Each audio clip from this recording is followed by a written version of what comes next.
The Redmi Note 15 Pro Plus 5G is an upcoming flagship smartphone from Xiaomi, with an expected release in September 2025. It is anticipated to feature a 6.67-inch AMOLED display with a 120Hz refresh rate, HDR10+, and Dolby Vision support, delivering vibrant visuals.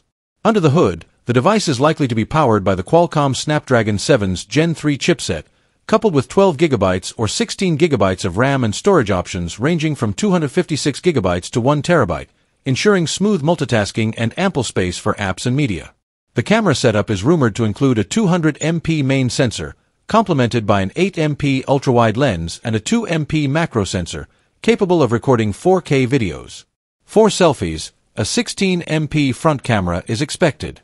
The Redmi Note 15 Pro Plus 5G is anticipated to be equipped with a 5000 mAh battery supporting 120W wired fast charging, ensuring long-lasting usage and quick recharges.